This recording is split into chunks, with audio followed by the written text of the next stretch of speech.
Алдағы уақытта еліміздің ата заңына өзгертулер енгізілетін болады. Бұл жайлы елбасы өзінің Қазақстан халқына жолдаған үндеуінде айтқан.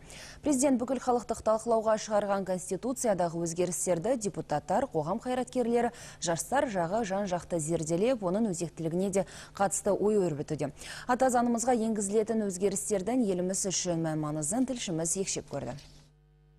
Елбасының Қазақстан халқына арнаған үндеуінен кейін жер-жерде ата заңымызға енгізілетін өзгерістер жайын талқылаулар басталып кетті. Саясаттанушы Ғани Елмұратов бұл бастаманы Қазақстанды демократизациялау жолындағы маңызды қадам деп санайды. Өйткені президенттік биліктің біразы үкімет пен парламентке берілсе, Қазақстандағы басқару жүйесі жаңа сипатқа ие болмақ.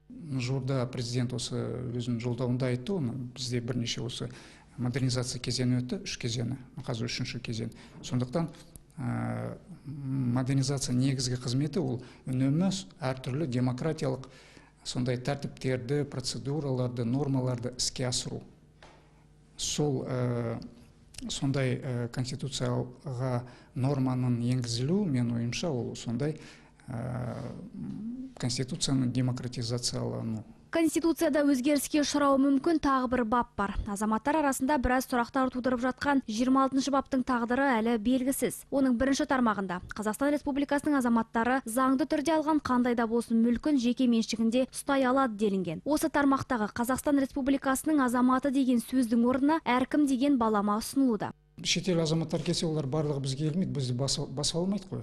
Негізінде Қазақстан ол басқа елдермен байланыс жасау керек. Бұл ретте қоғам белсенділерінің ойы бір жерге түйіспей тұр. Біреулер бұл баптың өзгертілуін құп көрсе, енді бірі 26-шы баптың сол күйі қалуын қалайды. Заңды түрдегі мүліктерін жеке меншікке пайдалану деген бапты мен өзгертудің қажеті жоқ деп ойлаймын. Ал енді жер мәселесі. Жер мәселесі де қазір біздің жер кодексі бойынша Қазақстан Республикасының азаматтарының иеленуге құқығы бар үлкен меншіктің бірі болып табылады. Енді бұған келгенде біз оны жалға беру, сату, шетелдіктерге беру, немесе мұраға қалдыру деген сияқты көптеген қарама-қайшылықтар туындайтын мәселелерге келіп тіреледі.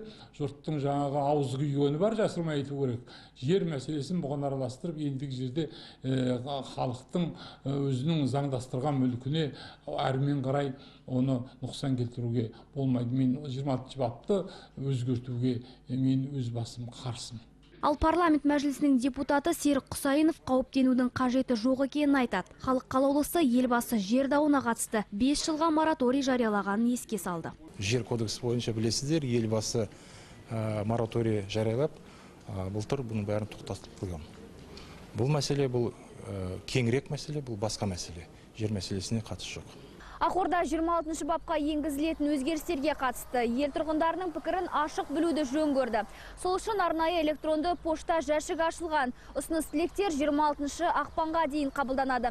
Ендеше кәмелет жасқа толған еліміздің әрбір азаматының пікірі бұл жерде ауадай қажет. Ел Конституциясы 1995 жылы 30 тамызда бүкіл халықтық референдум арқылы қабылданды. Бүгінгі күнге дейін Конституцияның 98-ші бабының бірнеше тармақтары өзгертілген. Назерке Қанағат, Анатолий Классин және Досымбек Тоқай, Ертіс Информ.